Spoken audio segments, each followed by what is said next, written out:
Dear, जय Hind and welcome eight Tomar classes YouTube channel. प्यारे बच्चों, आज होगा कंप्लीट कोर्स ऑफ मैथमेटिक्स का कॉम्प्लेक्स नंबर का लेक्चर 2। इसके पहले हम लेक्चर 1 आपको दे चुके हैं, उसका वीडियो आप देख सकते हैं। लेकिन इस कोर्स के बारे में मैं आपको एक बार फिर से डिटेल बता देता हूँ कैसे क्या है।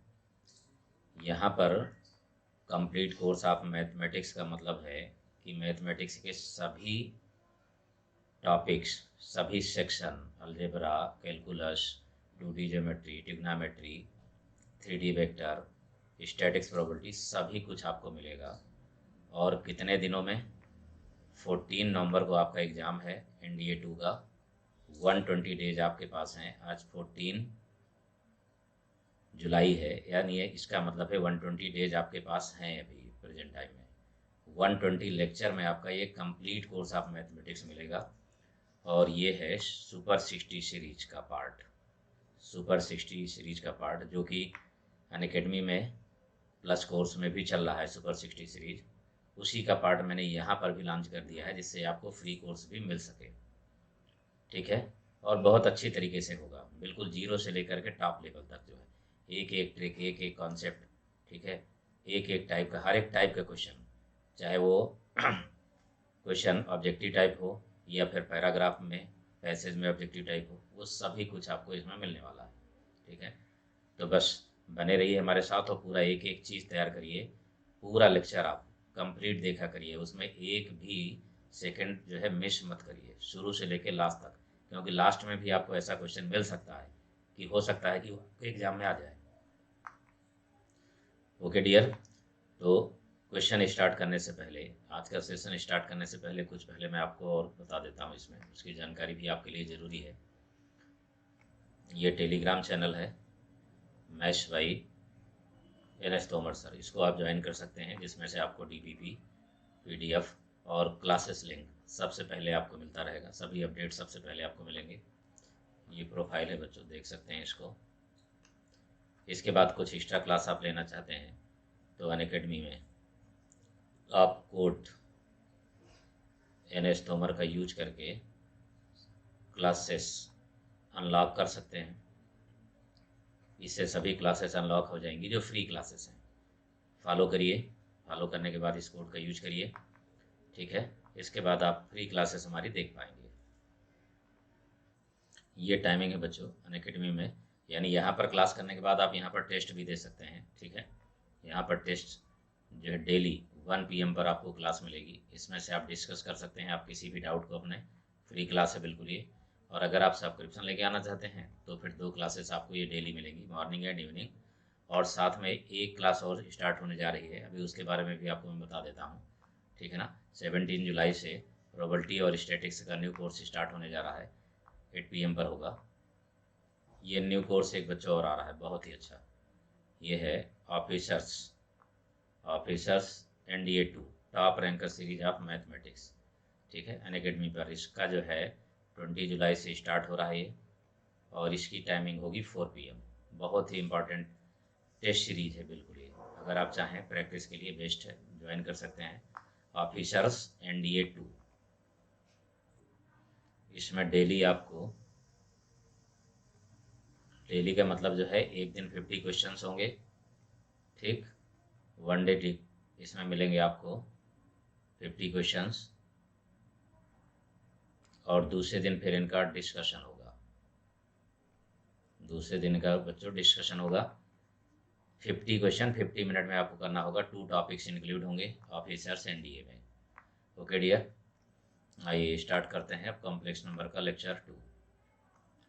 कॉम्प्लेक्स नंबर में कल मैंने बच्चों पढ़ाया था आप लोगों को, इसके पहले वाले लेक्चर में, लेक्चर 1 में हमने आपको बताया था।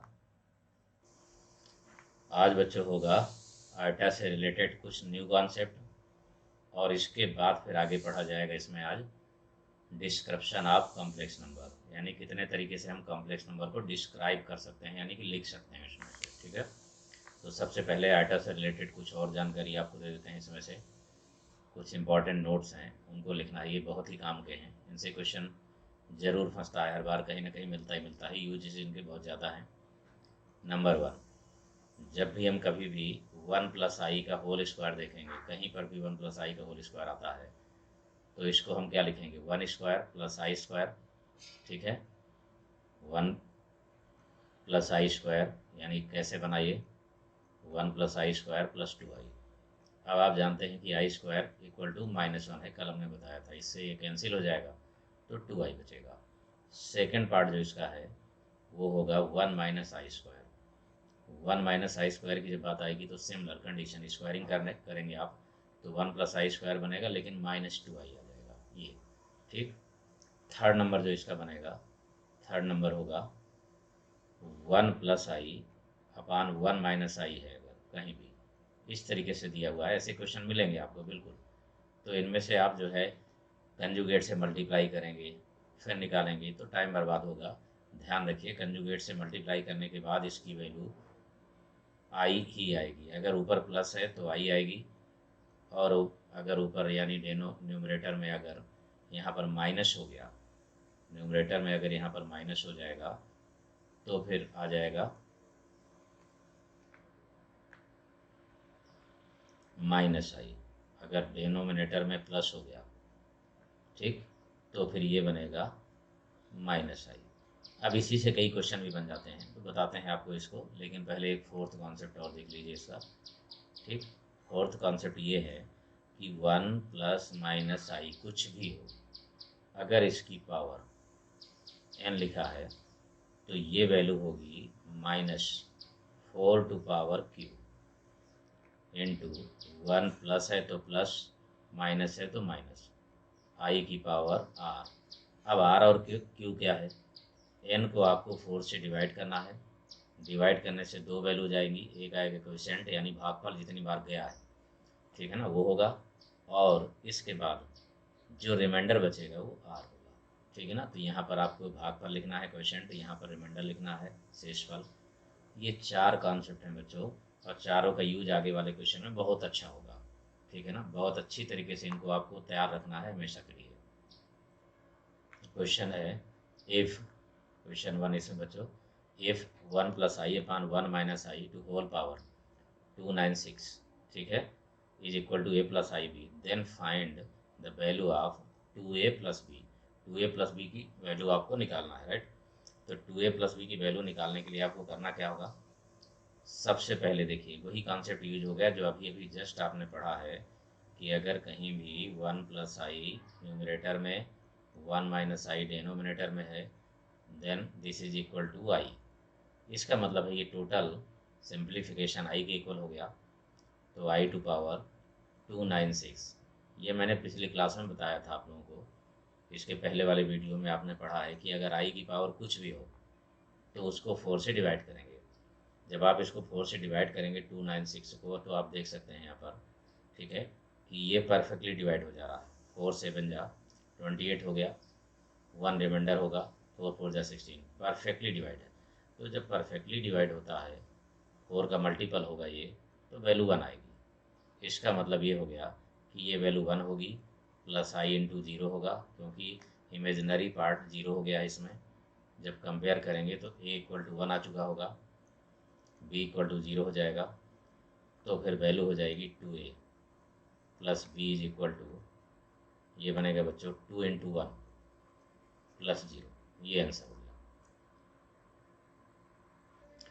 Question 2, if 1 minus i upon 1 plus i to power 100 is equal to a plus i b, then find order pair a comma b। यानी इस ये वैल्यू अगर a प्लस आई बी के इक्वल है तो a और b की वैल्यूज क्या होगी। तो आपने अभी अभी जस्ट पढ़ा कि अगर 1 माइनस आई अपान 1 प्लस आई है, तो आप ये ध्यान रखिए कि अगर माइनस ऊपर है तो माइनस आई होगा, प्लस आई ऊपर है तो प्लस आई ऊपर होगा। इसका मतलब ये बन गया माइनस आई टू पावर 100। अब 100 तो इवन है ना, जब 100 इवन है बच्चों तो फिर इसका मतलब है कि ये पॉजिटिव हो जाएगा माइनस, और 100 यहाँ पर 4 से डिवाइड भी है, मल्टीपल है 4 का। इसका मतलब है कि ये वैल्यू बन जाएगी i to power 100 and this is equal to 1। 1 equal to हो गया a प्लस आई बी, तो a की वैल्यू तो 1 है क्योंकि ये भी रियल है, ये भी रियल है, तो a इक्वल टू 1 हो जाएगा, बट b इक्वल टू 0 हो जाएगा। इसलिए order pair a comma b आ जाएगा 1 कामा 0, दैट इज आंसर। इस तरीके से आपको इसको लगाना है। यानी ये पहला कॉन्सेप्ट हुआ बच्चों जिसकी ज़रूरत सबसे ज़्यादा है। ठीक। Question third, find the value of 1 + i² 5 + 1 - i² 5। इसके पहले ही हमने शुरू में ही जो है आपको ये कॉन्सेप्ट दिए हैं बच्चों, ये देख सकते हैं आप। इन पर फोकस करना है आपको। First, second, third, fourth and fifth, ये रहा बच्चों, ये फिफ्थ पर। इतने तो अभी हमने जो है थर्ड और फोर्थ के क्वेश्चन कराया, अभी फर्स्ट और सेकंड के भी आपको मिलेंगे। ये तो बेसिक चीज़ें, छोटा सा सिंपल पार्ट है, कहीं ना कहीं मिलता रहेगा। फिफ्थ वाला जो है कराने जा रहे हैं आपको, ये सामने आपके लिखा हुआ है। ठीक है, इसका यूज हमें करना है इस क्वेश्चन में। ठीक, तो यहाँ पर फिर से मैं लिख देता हूँ कि अगर कभी भी 1 ± i² n है तो n को आपको डिवाइड करना है। पहला स्टेप 4 से डिवाइड करेंगे तो दो वैल्यू जाएंगी, क्वेशेंट एंड रिमाइंडर। क्वेशेंट की पावर यहाँ -4 की पावर क्वेशेंट लगा देंगे। अगर ये प्लस है तो प्लस लीजिए, माइनस है तो माइनस लीजिए, जो भी है एक ही लिया जाएगा यहाँ पर, और पावर r लगा दीजिए। तो ये देखिए यहाँ पर 5 है, तो अगर हम 5 को 4 से डिवाइड करते हैं तो फिर q की वैल्यू आ जाएगी 1 टाइम्स गया, और r की वैल्यू भी आ जाएगी 1 टाइम्स गया ये, राइट।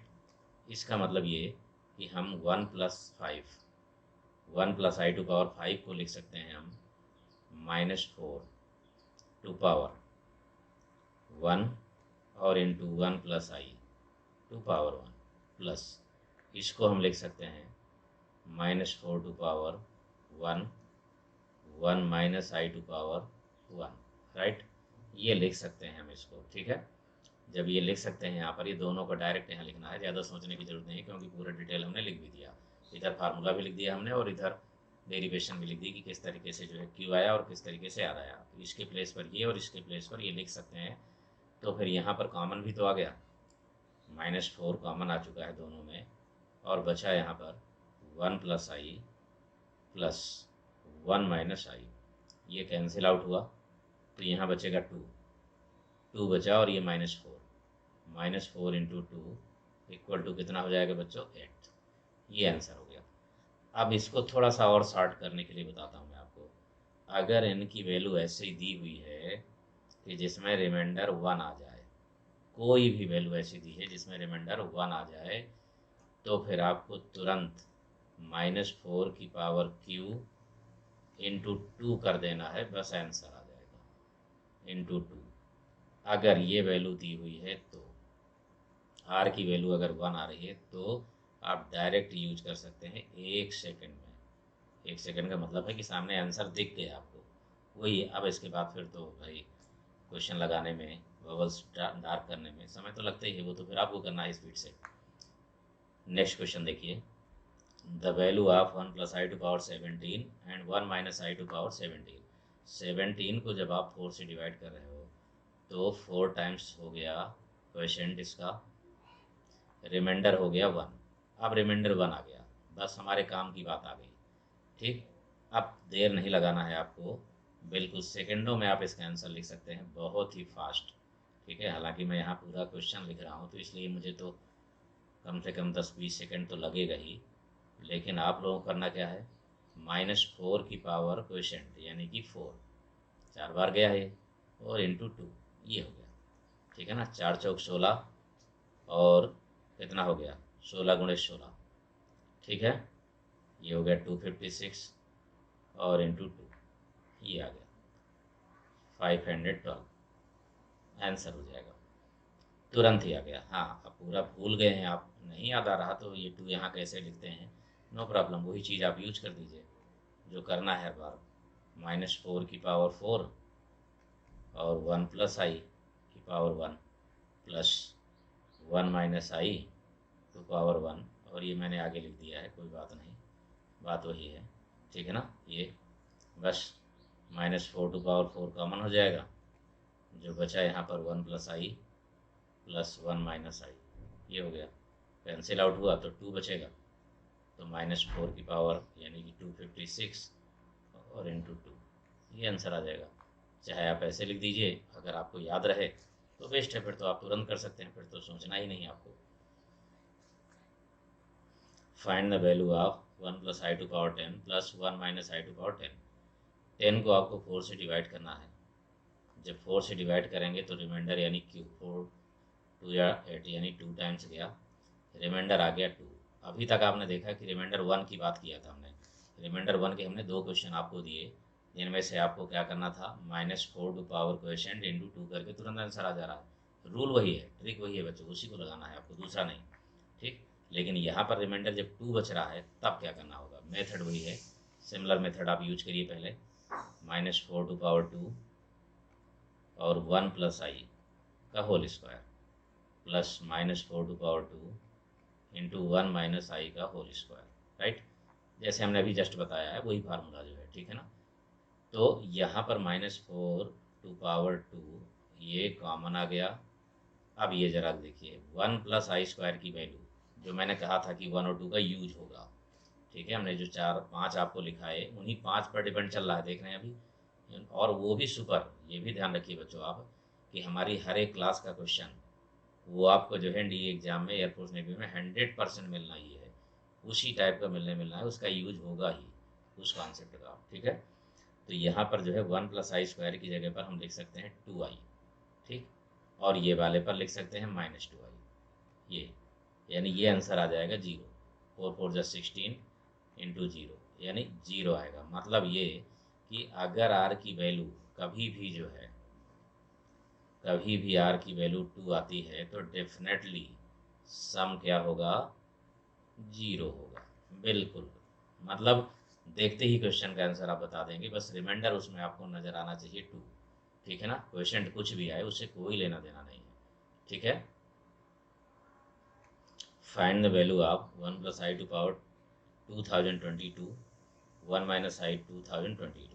तो 2022 को हम डिवाइड करते हैं बच्चों 4 से। पहले 4 से जब डिवाइड करेंगे तो कितना गया, 4 5 20, ठीक है, 20 हो गया। 2 से डिवाइड जाएगा नहीं तो 0 हो गया, फिर 4 5 20 ये, लेकिन रिमाइंडर कितना बच रहा है, 2 बच रहा है। अब जब 2 बच रहा है तो चाहे जितनी बड़ी वैल्यू हो हमें उससे कोई फ़र्क नहीं पड़ता, ठीक है ना। आंसर तुरंत आ गया, ठीक, देर नहीं लगी, तुरंत आपको आंसर लिख देना है। हमने पहले वाले क्वेश्चन में पूरा डिटेल, पूरा एक्सप्लेनेशन बता दिया है, इसलिए इस क्वेश्चन में आपको अब डायरेक्ट केवल एक ही वैल्यू रखनी है, और वो भी 0, केवल, क्योंकि वैल्यू 0 ही आ रही है तो आपको 0 ही रखना है, ठीक है। वैल्यू आप यहाँ पर 0 ही रखेंगे, आंसर हो गया 0, ठीक है ना। 0 क्यों आ रहा है, फिर से कहिए एक बार, मैं आपको बता दे रहा हूँ। देखिए ये क्या बनेगा, -4 टू पावर 5, राइट। इसके बाद जो 1 प्लस आई का स्क्वायर बच रहा है इधर बचेगा, यहाँ पर 1 माइनस आई का स्क्वायर बचेगा, क्योंकि रिमाइंडर 2 है, ये पूरे में कॉमन हो जा रहा है। अब -4 की पावर जो भी आ रहा है उसको आने दीजिए, ये तो बड़ी वैल्यू है, फिलहाल इससे कोई मतलब नहीं रहा।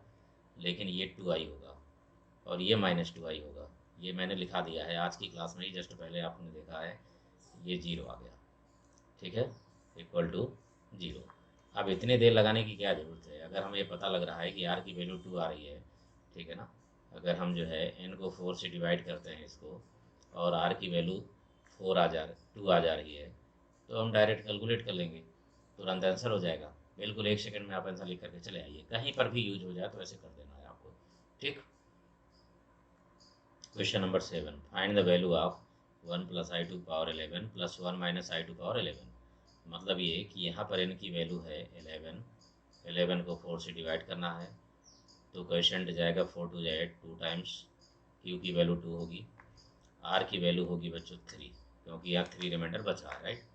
तो जब 3 रिमाइंडर बच रहा है तो फिर अब आपको करना क्या है, उसी मेथड का यूज, ठीक है। यहाँ पर 3 रिमाइंडर है, क्वेश्चन 2 है, तो ये हो गया 2, 1 plus i to power 3 plus -4 to power 2 और 1 माइनस आई टू पावर 3, ठीक, ये होगा। इसमें आपको दिख रहा है कि -4 टू पावर 2 हम कॉमन ले सकते हैं। अब 1 प्लस आई है तो 1 प्लस आई के हम 2 पार्ट कर सकते हैं, एक 1 प्लस आई का स्क्वायर और दूसरा 1 प्लस आई, राइट। और फिर इस तरीके से दूसरे के भी 2 पार्ट कर सकते हैं, 1 माइनस आई का स्क्वायर और 1 माइनस आई। ये क्यों किया हमने, क्यों किया भाई, इसलिए किया कि 1 प्लस आई की स्क्वायर की वैल्यू 1 माइनस आई स्क्वायर की वैल्यू 2i है। ये 2i है और ये -2i है, तो 2i कॉमन तो हो जाएगा ना दोनों से, तो ये हो जाएगा 16 और ये हो गया बच्चों 2i कॉमन ले लिया हमने, तो यहाँ बचा 1 प्लस आई, क्योंकि यहाँ 2i आया था तो कॉमन हो गया। यहाँ -2i था तो हमने 2i कॉमन लिया है, माइनस वहीं पर बरकरार है, ठीक है ना। इसकी जगह पर माइनस यहीं पर है, माइनस, तो फिर माइनस यहाँ लिखिए, तो -1 प्लस आई हो जाएगा, -1 प्लस आई ये हो जाएगा, यानी ये कैंसिल आउट हो जाएगा। 2i यहाँ भी हुआ, 2i यहाँ भी है, तो 4i स्क्वायर बन गया, यानी कि 16 into 4i square, 4i square बना। 4i स्क्वायर का मतलब आप समझ सकते हैं, ठीक है ना। आई स्क्वायर की वैल्यू -1 होगी तो ये हो जाएगा -64, ये हो गया। इस तरीके से अब यहाँ पर आपने क्या देखा कि जो क्वेश्चन वाला पार्ट था वो तो बाहर ले लिया गया, ठीक है ना, वो बाहर ले लिया गया ये, ठीक। लेकिन जो क्यूब वाला पार्ट था जो बच रहा था उसका सॉल्यूशन केवल इतना आया, 2i और 2i, यानी कि 4i स्क्वायर। क्या है बच्चों, इसका आंसर आया 4i स्क्वायर। अब आप चाहें, यानी 4i स्क्वायर का मतलब -4 आया। अब चाहें आप तो 1 सेकंड में निकाल सकते हैं कि जब भी r की वैल्यू 3 आएगी तो फिर सीधे सम बनेगा -4 टू पावर q और इंटू 4 माइनस का, ये है डायरेक्ट, यानी हमने रिमाइंडर 1 बचा तो बताया आपको, रिमाइंडर 2 बचा तो बताया आपको, रिमाइंडर 3 बचा तो भी। अब रिमाइंडर 4 का तो कोई मतलब ही नहीं उठता, क्योंकि वो परफेक्टली डिवाइड हो जाएगा, ठीक है ना।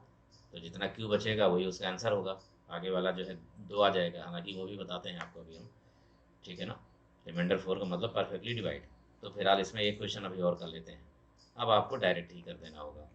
Find the value of 1 plus i to power 19 plus 1 minus i to power 19। 19 n की वैल्यू है, 4 से डिवाइड करेंगे, 4 4 जा 16 होगा, क्यू की वैल्यू होगी ये, रिमाइंडर 3 बच रहा है यहाँ पर, 16 प्लस 3 19 होगा, यानी आर की वैल्यू 3 आ चुकी है। तो फिर हम क्यों ना इसको डायरेक्ट ही लिख दें, बाकी तो जान ही रहे हैं कैसे हो रहा है। 1 माइनस आई टू पावर 19 को हम लिखेंगे -4 टू पावर 4, ये डायरेक्ट हुआ, इनटू फिर -4, ये हो गया, ठीक है बच्चों। क्योंकि -4 किसकी वजह से आया, -4 किसकी वजह से बच्चों, r इक्वल टू 3 से हमेशा 4i स्क्वायर ही बचेगा, लास्ट की वैल्यू, जब लास्ट की वैल्यू ये बचेगी तो फिर ये -4 हो जाता है, हमेशा हर बार वही बचना है, उसके अलावा दूसरा नहीं बचेगा कैलकुलेशन में। तो ये हो जाएगा कितना बच्चों, 4 चौक 16, 256 हो गया, 256 इंटू 4, या फिर ये भी कह सकते हैं ये पॉजिटिव हो जाएगा, ये माइनस बचा रहेगा, तो -4 टू पावर 5, ये इसका आंसर हो गया। Find the value of 1 plus i 1 plus i to power 8 plus 1 minus i to power 8। यहाँ n की वैल्यू आपके पास सेट गिवन है, तो जब 4 से डिवाइड करेंगे तो परफेक्टली डिवाइड हो गया, यानी q की वैल्यू आ जाएगी 2, बट रिमाइंडर इक्वल टू आ गया 0, ठीक है ना। तो फिर आ जाते हैं सॉल्यूशन में, सीधे इसकी वैल्यू आप लिखेंगे -4 टू पावर 2 क्वोशेंट है, और 1 plus i to power 0 plus 1, यानी यहाँ पर -4 टू पावर 2 होगा, और 1 माइनस आई टू पावर 0, -4 ये कॉमन हो जा रहा है दोनों में, हर बार कॉमन होता है, ये आप देखते चले आ रहे हैं, हर बार कॉमन हो रहा है, तो ये कॉमन हो गया। अब किसी की भी पावर 0 लगा दिया जाए तो 1 हो जाता है, किसी की भी पावर 0 लगाएंगे तो 1 ही होगा, तो ये 2 हो गया, यानी ये 6 कितना आ गया, 16 आ गया, और 16 गुणित 2 हो गया, यानी 16 इंटू 2 इक्वल टू 32। अब आपने देखा कि अगर r की वैल्यू 0 आती है, अगर r की वैल्यू 0 आ जाए तो फिर आपको करना क्या है, r की वैल्यू 0 आने का मतलब ये होता है कि फिर यहाँ पर -4 टू पावर q जो भी आएगा और इंटू 2 कर देना है आपको, 2, यही आंसर हो जाएगा, ठीक है ना। यानी सम जो आएगा उसका इतना होगा। इस तरीके से आप पावर 0 को, यानी रिमाइंडर 0 है तो 1 है तो 2 है तो 3 है तो, यानी सभी कॉन्सेप्ट हमने आपको सुपर तरीके से बिल्कुल बता दिए कि एक एक चीज़ कैसे करते हैं। फिलहाल इसमें एक क्वेश्चन और कर लीजिए। Find the value of 1 plus i to power 12 plus 1 minus i to power 12, मतलब n की वैल्यू 12 है 4 से डिवाइड किया आपने तो रिमाइंडर गया perfect times 3 but R equal to 0। तो फिर आपको सोचने की अब ज़रूरत नहीं बची, अगर आपको ये याद रहता है तो। देखिए मैथमेटिक्स है, मैथमेटिक्स में आपको कॉन्सेप्ट और ट्रिक तो याद रखना होगा, क्योंकि वो डायरेक्ट नहीं बनाई जा सकती कि तुरंत आप बना लें, ठीक है ना, वो तैयार रखना बहुत ही ज़रूरी है। तो -4 टू पावर 3 टाइम्स गया और इंटू 2 का मल्टीप्लाई, तो ये कितना हो गया बच्चों, 4 चौक 16 चौक 64, 4 4 जा 16, 4 जा 64 इंटू 2, यानी कि माइनस, ये माइनस आ जाएगा और 128, ये आंसर हो गया। ओके डियर, अब एक मैं शॉर्ट ट्रिक भी आपको पूरा बता देता हूँ, यानी याद करने का तरीका, ये एक साथ पूरा लिखा देता हूँ कि कैसे करते हैं इसमें से। देखिए, जब हमारे पास कहीं भी ये कंडीशन बन करके आएगी कि नोट भी है और वो भी ऐसा नोट नहीं, इम्पॉर्टेंट नोट, ठीक है ना, ये आप तैयार रखिए इसमें से, ठीक, ये आपको तैयार रखना है इसमें से। ये बच्चों शॉर्टकट है और बहुत ही इंपॉर्टेंट चीज़ है, इसको आप अच्छी तरीके से समझ लीजिए इसमें कि अगर S n equal to 1 plus i to power n plus 1 minus i to power n है, तो फिर एस एन की वैल्यूज क्या होंगी। जब एन को 4 से डिवाइड करेंगे तो दो वैल्यूज आपके पास आ जाएंगी, क्वोशिएंट एंड रिमाइंडर। तो अगर रिमाइंडर 1 आया तो फिर डायरेक्ट आप आंसर ये लिख देंगे, ठीक है, इसको आप अलग से लिख के रखिए बढ़िया सा। अगर रिमाइंडर 2 आया तो फिर आंसर होगा 0। रिमाइंडर 3 आएगा तो -4 से मल्टीप्लाई, वही चीज़ यहाँ पर वही आना है, दूसरा चेंज नहीं होगा। r इक्वल टू 0 है तो 2 से मल्टीप्लाई, यानी r इक्वल टू 1 और r इक्वल टू 0 है तो दोनों में ही 2 से मल्टीप्लाई है, और 2 है जब r इक्वल टू तो 0 आ जा रहा है, ये फैक्ट हो गया बिल्कुल। 3 वाले में -4, अगर आप चाहें तो बहुत बढ़िया से इसको तैयार रख सकते हैं और सेकंडों में आंसर बता देंगे, चाहे कोई भी पूछे। ओके डियर, अब आते हैं ज़रा नेक्स्ट कॉन्सेप्ट पर, description of complex number. Description का मतलब है कि कॉम्प्लेक्स नंबर को कितने तरीके से डिफाइन किया जा सकता है, ठीक है ना। तो सबसे पहले नंबर 1 पर आ जाइए बच्चों, इसमें डेफिनेशन, सबसे पहले जो है डेफिनेशन पर आइए, ठीक। नंबर 1 डेफिनेशन क्या है इसकी, कॉम्प्लेक्स नंबर क्या है वो समझना बहुत ज़रूरी है। कॉम्प्लेक्स नंबर, मेन बात समझिएगा इसको पहले। नंबर इज ए कोऑर्डिनेट, क्या है बच्चों ये है कोऑर्डिनेट। आप इतने से आपको बहुत हेल्प मिल जाएगी, ठीक है ना। Coordinate of a point, point, ठीक है ना, p x comma y in a plane, x y plane, cartesian plane, ठीक है ना, आर्गेंड प्लेन, ठीक है ना, गॉसियन प्लेन, सब कुछ कहा जाता है इसको। यानी कॉम्प्लेक्स नंबर एक पॉइंट है बच्चों, एक कोऑर्डिनेट है और उस वो किसी न किसी पॉइंट का ही होगा। तो श्योर है कि कहाँ कहाँ हो सकता है, वो कहाँ कहाँ हो सकता है ये भी आप समझिए इसको ज़रा। अगर ये कोऑर्डिनेट है तो डेफिनेटली कहाँ हो सकता है, वाई एक्सेस में हो सकता है, एक्स एक्सेस में हो सकता है, ठीक है ना, वाई एक्सेस में, एक्स एक्सेस में, कहीं भी हो सकता है। तो अगर एक्स एक्सेस में हुआ, कहीं भी हुआ जेड, ठीक है ना, ये भी लिख लीजिए। And it is denoted by Z, Z से ज़्यादातर रिप्रेजेंट किया जाता है और हमेशा ये लिखा जाता है z equal to x plus i y, जिसमें से एक्स क्या है वाई क्या है बताते हैं अभी आगे आपको, ठीक है। Z equal to x plus i y होगा, तो अगर जेड यहाँ पर हो गया तो फिर आप ये समझिए कि एक्स कामा 0 होगा, क्योंकि ये पॉजिटिव एक्स एक्सेस में है। अगर नेगेटिव एक्स एक्सेस की बात की जाएगी, यहाँ जेड होगा तो -x कामा 0 हो जाएगा। अगर वाई एक्सेस की बात की जाएगी, जेड यहाँ पर होगा तो 0 कामा वाई हो जाएगा। नेगेटिव वाई एक्सेस में होगा तो फिर जेड हो जाएगा 0 कामा -y, ये हो जाएगा। ओरिजिन पर हुआ तब तो 0 0 ही हो जाएगा। लेकिन अगर कहीं फर्स्ट क्वाड्रेंट में हुआ, तो अगर फर्स्ट में क्वाड्रेंट यहाँ पर हुआ तो फिर दोनों साइन पॉजिटिव होंगे, एक्स कामा वाई, लिखने का तरीका फर्स्ट क्वाड्रेंट में।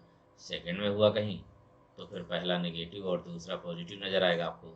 थर्ड में हुआ कहीं तो पहला नेगेटिव और दूसरा भी नेगेटिव नज़र आएगा।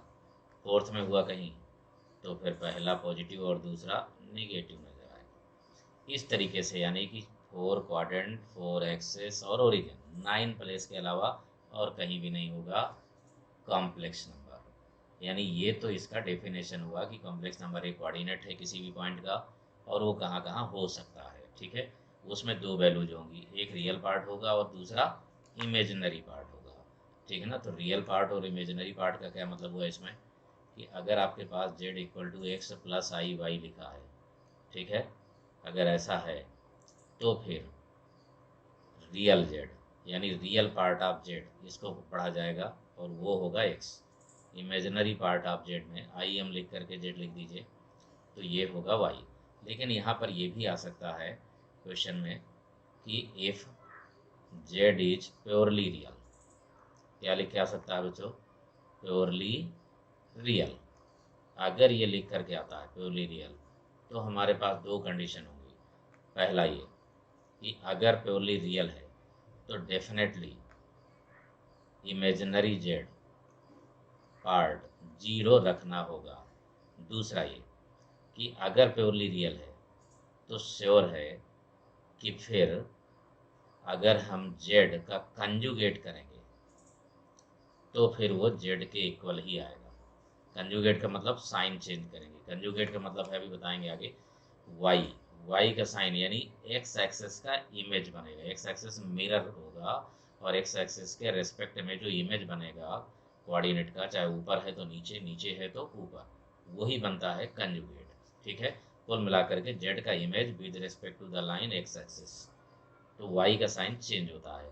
तो अगर वाई का साइन चेंज ही नहीं होगा, सेम होगा, तो वो तभी हो सकता है जब वो जीरो हो, यानी कि फिर प्योरली रियल कहा जाएगा। दूसरा नंबर, ठीक है, ये हो गया। दूसरा नंबर इसी में एक और होगा कि अगर if Z is purely imaginary, purely imaginary, अगर प्योरली इमेजिनरी हो गया तो फिर कंडीशन होगी पहली, पहली कंडीशन होगी बच्चों real, z equal to zero, यानी real part of z equal to zero. और दूसरा होगा जेड का कंजुगेट करने पर माइनस जेड, क्या होगा, माइनस जेड, जेड का कंजुगेट करने पर माइनस जेड होगा ये। ठीक है, ये दोनों चीज़ें आपको याद रखना है, इमेजिनरी जेड कब जीरो होगा, रियल जेड कब जीरो होगा, ये चीज़ें जो है रिलेटेड हो गई डेफिनेशन से ही। ठीक है, या फिर प्रॉपर्टी भी आप उसको कह सकते हैं। इसके बाद फिर इसमें कुछ और आता है, वो भी प्रॉपर्टी का ही पार्ट है, और वो ये है कि if z equal to x plus i y is equal to zero, अगर ऐसा है तो फिर डेफिनेटली रियल पार्ट भी जीरो होगा और इमेजिनरी पार्ट भी जीरो होगा, दोनों, क्योंकि ये कोऑर्डिनेट है, पॉइंट है एक, और जब दोनों जीरो होंगे तभी जीरो हो सकता है, अदरवाइज कभी भी जीरो नहीं होगा। जीरो का मतलब ओरिजिन पर होना। ठीक, इसके बाद फिर एक और है इसमें से कि अगर दो कॉम्प्लेक्स नंबर, ठीक है ना, if z1 equal to z2, अगर ऐसा है और z1 इक्वल टू है हमारे पास x प्लस आई वाई और z2 है a प्लस आई बी, अगर ऐसा है तो फिर definitely real part equal to real part होगा, यानी x इक्वल टू a, और imaginary part equal to imaginary part होगा, यानी y इक्वल टू b। ये चीज़ आपके पास बनेगी इसमें से। ठीक, लेकिन एक बात ध्यान रहे कि कभी भी कोई भी कॉम्प्लेक्स नंबर, ठीक है ना, कभी भी कोई भी कॉम्प्लेक्स नंबर किसी से बड़ा नहीं हो सकता। ठीक है, कभी नहीं होगा और ना ही छोटा हो सकता। कोई भी कॉम्प्लेक्स नंबर किसी से बड़ा छोटा नहीं हो सकता है, केवल इक्वल हो सकता है या तो फिर दूसरा होगा। क्यों, because complex number is a point. अब पॉइंट तो पॉइंट ही होता है, जीरो रेडियस का, जीरो कई प्रकार के तो नहीं होते, जीरो तो एक ही होता है ना, जिसकी रेडियस जीरो होगी वही सर्कल जो है पॉइंट कहलाएगा। ठीक है ना, क्लियर। तो फिर इसका मतलब ये हुआ कि कोई भी पॉइंट किसी दूसरे पॉइंट से ना बड़ा हो सकता ना छोटा हो सकता, बराबर हो सकता है। ठीक है, ये आपको ध्यान रखना है। ये तो प्रॉपर्टी हो गई जो है, जो आपने लिखा, एक और ये दो और ये तीन और इसके पहले ये वाली एक जो है ये चार, ठीक है ना, ये पाँच, ठीक है ना, ये पूरी प्रॉपर्टी जो आपको दिमाग में रखनी ही होगी। और इसके बाद बच्चों एक चीज़ और साथ में आपको यहाँ बता देते हैं अनअकैडमी में 15 जुलाई यानी कि कल से जो है प्राइस हाइक हो जाएगी, यानी कि जो है सब्सक्रिप्शन फी बढ़ जाएगी, फीस बढ़ जाएगी। अभी ओल्ड प्राइस ये हैं, ठीक है ना। इसके बाद ये प्राइस आपको फिर 16 जुलाई से ये मिलेगी, ठीक है। यानी कि आज और कल 2 दिन चांस है।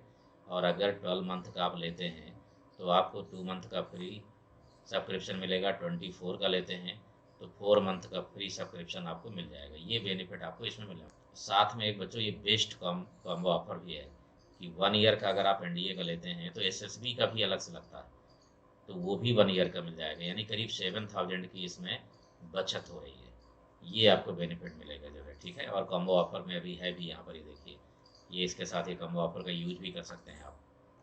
किसी भी कॉम्प्लेक्स नंबर को बच्चों 4 टाइप से हम लिख सकते हैं, एक्सप्लेन कर सकते हैं, ठीक है। यानी किसी भी स्टेटमेंट को जब हम लिखते हैं तो इंग्लिश में, हिंदी में, संस्कृत में, जो भी हमें आता है वो लिख सकते हैं हम, उर्दू में जो भी है। तो उसी तरीके से जब हम कॉम्प्लेक्स नंबर को लिखेंगे तो जैसे z equal to x plus i y है, तो अगर हम आई को हटा करके लिख दें कामा लगा करके, तो इसको कहा जाता है ऑर्डर पेयर। इस ऑर्डर पेयर से आप ये समझ सकते हैं कि वो किस क्वाड्रेंट में है, फर्स्ट में, सेकंड में, थर्ड में, फोर्थ में, या ओरिजिन पर, या फिर एक्स एक्सेस में, वाई एक्सेस में, ठीक है। लेकिन जो ए प्लस आई बी का बनता है, तो ए प्लस आई बी का मतलब ये है, ये सबसे इम्पॉर्टेंट चीज़ है। इससे कितनी चीज़ें निकलेंगी ये समझिए पहले आप। अगर हमें जो है कोई भी कॉम्प्लेक्स नंबर दिया है और वो जो है ए प्लस आई बी नहीं है, ए प्लस आई बी का मतलब है कि एक रियल पार्ट प्लस माइनस लगा करके जो भी है इमेजिनरी पार्ट, अपान में आई नहीं होना चाहिए, अपान में आई नहीं होना चाहिए, whole square, whole cube, power कुछ भी नहीं होना चाहिए। यानी आई सिंगल होना चाहिए, आई की पावर में कोई बनना नहीं चाहिए, तभी उसको कहा जाता है ए प्लस आई बी। तो जब ए प्लस आई बी बना लेंगे आप, तभी आप निकाल पाएंगे प्योरली रियल, तभी आप निकाल पाएंगे प्योरली इमेजिनरी, तभी आप निकाल पाएंगे modulus, argument, conjugate, square root, ठीक है ना। ये सब चीज़ें आप तभी निकाल पाएंगे जब ए प्लस आई बी बन जाएगा। इस बात को आपको ज़रूर ध्यान रखना है, और किसी फॉर्म से नहीं। तो ए प्लस आई बी का एक ही मतलब है कि जब z equal to real part plus minus जो भी है इमेजिनरी पार्ट, इसको कहा जाता है a plus i b form. Upon में कुछ नहीं होना चाहिए आई, ठीक है ना। होल पावर भी कुछ नहीं होना चाहिए, केवल सिंगल टर्म रियल और सिंगल टर्म इमेजिनरी हो, और आई केवल सिंगल टाइम्स हो, ठीक। अब ये आपको सिखाते हैं बनाना कैसे बनता है ये, ठीक है ना। पोलर फॉर्म क्या होता है? पोलर फॉर्म में 2 चीज़ों की ज़रूरत होगी। इसको कहा जाता है ट्रिग्नोमेट्रिकल फॉर्म, या फिर आर्गुमेंट मॉडलस फॉर्म भी कहते हैं इसको। इसमें आपको 2 चीज़ें करनी होगी। पहले तो आपको निकालना होगा मॉडलस, ठीक। फिर इसके बाद निकालना होगा आर्गुमेंट। कैसे निकालते हैं ये सब मैं बता रहा हूँ आगे भी, ठीक है ना। ये बनेगा, इसको कहा जाता है बच्चों पोलर फॉर्म। ये है पोलर फॉर्म, ठीक है। इसको कहा जाएगा पोलर फॉर्म, ठीक है। अब इसी में से यूलर फॉर्म हो जाएगा। तो यूलर में भी हमें 2 की ज़रूरत है, मॉडलस की भी, ठीक, और पोलर जो है इसमें आर्गुमेंट की भी, ठीक। ये होगा, इसको कहा जाएगा बच्चों पोलर फॉर्म। ये है पोलर फॉर्म, और ये है, ये पोलर फॉर्म है, और ये है यूलर फॉर्म, ठीक।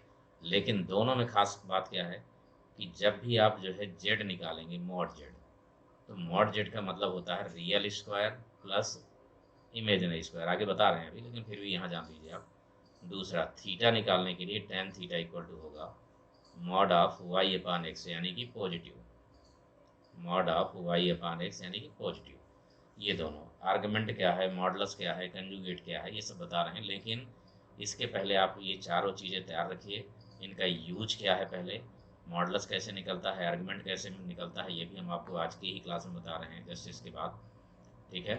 कंजुगेट ऑफ कॉम्प्लेक्स नंबर, अगर जेड के इक्वल आपके पास एक्स प्लस आई वाई है, ठीक है ना।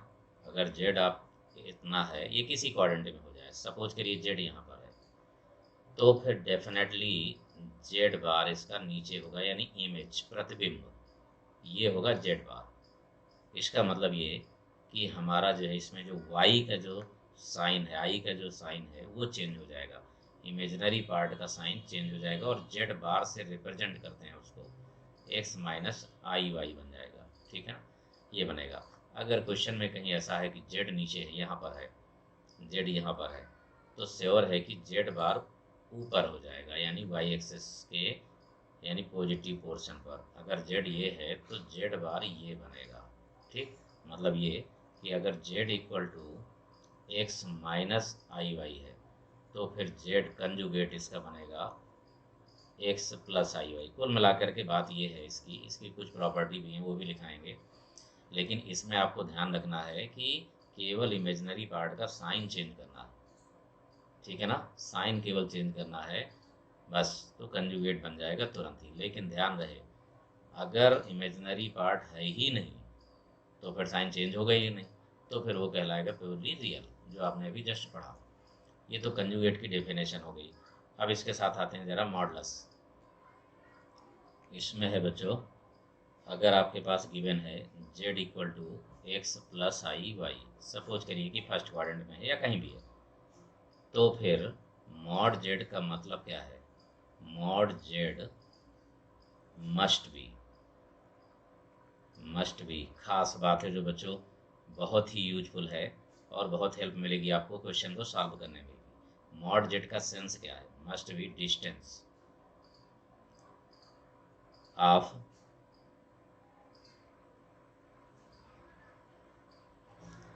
Point origin two point P, यानी कह सकते हैं डिस्टेंस बिटवीन ओपी। ये मतलब ओपी इक्वल टू ही जो है मॉड जेड होगा। ठीक, ये ध्यान रखिए, मॉड जेड का सेंस ही है डिस्टेंस बिटवीन टू पॉइंट्स, लेकिन उनमें से एक पॉइंट होगा ओरिजिन। ठीक है ना, तो अगर ये हमने ऑर्डर पेयर फॉर्म लिख दिया, ये ए प्लस आई बी फॉर्म है। ठीक है ना, तो ये जो है डिस्टेंस है वर्टिकल, ये होगी वाई, और जो हॉरिजॉन्टल है ये होगी एक्स। तो आप जानते ही हैं पाइथागोरस से कि ओ पी इक्वल टू बनेगा रूट के अंदर base square plus perpendicular square, ये बना। और इसी को कहा जाएगा बच्चों मॉड जेड। इसलिए मॉड जेड की वैल्यू हो जाएगी रूट के अंदर x square plus y square, यानी real square plus imaginary square. हमेशा के लिए ध्यान रखिए इसको, real square plus imaginary square करेंगे तो मॉड जेड आ जाएगा। लेकिन मेन बात होगी मॉड जेड है distance between origin to that complex number, जो भी जेड वहाँ पर दिया हो। ठीक है, अब इसी से रिलेटेड चीज़ आगे हम करेंगे, यही डायग्राम रहेगा, लेकिन आर्गुमेंट निकालेंगे। ठीक है ना, आर्गुमेंट निकालेंगे, फिर और बहुत सारी चीज़ें और भी बता रहे हैं इसमें। Argument of a complex number. Argument का मतलब है if A line OP make an angle theta from positive x axis, x axis से एंगल बनाती हो, ठीक है, विथ चाहे वो क्लॉकवाइज हो या फिर एंटी क्लॉकवाइज हो, दोनों हो सकता है डायरेक्शन। ठीक है, मस्ट बी आर्ग जेड। क्या कहलाया जाएगा बच्चों इसको? आर्ग जेड, और ये होगा थीटा, और ये होगा बच्चों tan inverse y upon x, ये होगा। इस तरीके से आपको याद रखना है, आर्ग जेड लिखा जाएगा। ठीक है ना, और आर्ग जेड की जो प्रिंसिपल वैल्यू होगी, जो मेन वैल्यू होगी, वो होगी -पाई से लेकर के -पाई में ओपन इंटरवल, बट यहाँ पर क्लोज इंटरवल होगा। यानी या तो वो क्लॉकवाइज चलेगा, यानी ये तो डायरेक्शन या तो यहाँ से यहाँ तक आएगी, ऐसे यहाँ तक ही पूरी हो सकती है, या फिर यहाँ से यहाँ तक आएगी, लेकिन ये वाली ओपन रहेगी, यहाँ टच नहीं करेगा। ठीक, तो यहाँ पर आप देख सकते हैं कि tan थीटा इक्वल टू, आपको दिख भी रहा है कि tan थीटा की वैल्यू ये है परपेंडिकुलर, यानी कि PM अपान OM, मतलब y अपान एक्स। तो theta equal to tan inverse y upon x हो जाएगा। कुल मिला करके जहाँ z है उसको ओरिजिन से मिला देंगे, और वो लाइन या तो क्लॉकवाइज एंटी क्लॉकवाइज या फिर क्लॉकवाइज, जितना भी एंगल बनाएगी वो होगा उसका आर्ग्यूमेंट। अगर क्लॉकवाइज है तो नेगेटिव, और अगर एंटी क्लॉकवाइज है तो पॉजिटिव होगा। ठीक है, ये होगा बच्चों आर्ग्यूमेंट। अब आर्ग्यूमेंट हर एक क्वाड्रेंट में अलग अलग होगा, ठीक है ना, डिफरेंट डिफरेंट होगा, सब में अलग अलग। इसी से यूज करके, अब यही चीज़ यहाँ पर देखिए पोलर फॉर्म का यूज होगा इसमें। आपको ये इस डायग्राम में जेड दिख रहा है आपको, तो हम cos थीटा का यूज करते हैं। तो cos थीटा क्या होगा, x अपान मॉड जेड। साइन थीटा क्या होगा, y अपान मॉड जेड। मतलब आपके पास ये वैल्यू दी हुई है, ठीक है ना। आपके पास जो है z equal to x plus i y है, और in triangle O P M cos theta की वैल्यू बन रही है मॉड जेड, यानी कि x अपान मॉड जेड, ये बन रही है। ठीक, तो फिर x इक्वल टू कितना आ गया, मॉड जेड cos थीटा। उसी तरीके से साइन थीटा, तो साइन थीटा इक्वल टू क्या बन रहा है, y अपान मॉड जेड, परपेंडिकुलर अपान हाइपोटेनस। तो y इक्वल टू आ जाएगा बच्चों मॉड जेड साइन थीटा। ये वैल्यूज आ गई। इसका मतलब ये है कि जब पोलर फॉर्म में इसको बदलने जाएंगे आप, तो फिर आपको ये चीज़ें मिल गई, x की वैल्यू मिल गई आपको, y की वैल्यू मिल गई। तो z की जगह पर यानी x की जगह पर रखेंगे mod z cos theta plus i, और y की जगह पर भी मॉड जेड साइन थीटा। ठीक, अब इसी में से कॉमन ले लीजिए। इस तरीके से बच्चों ये बन जाता है पोलर फॉर्म। ठीक, थीटा और मॉडलस, ये दो चीज़ें आपको मिल जाएं तो बन गया पोलर फॉर्म। ठीक है, ये ध्यान रखना है आपको। Okay okay dear. अब इससे रिलेटेड यानी कि modulus, argument, conjugate, polar form, Euler form से रिलेटेड क्वेश्चन पूरे, और लोकस भी साथ में, ये आपको मिलेगा अब लेक्चर 3 में। ठीक है, कॉम्प्लेक्स नंबर के लेक्चर 3 में। तब तक आप इसको बढ़िया सा ओके बच्चों, और बाकी क्लासेस का लिंक आपको नीचे डिस्क्रिप्शन में मिल जाएगा, तो वहाँ पर आप देख सकते हैं। ठीक है ना। Okay dear, thank you.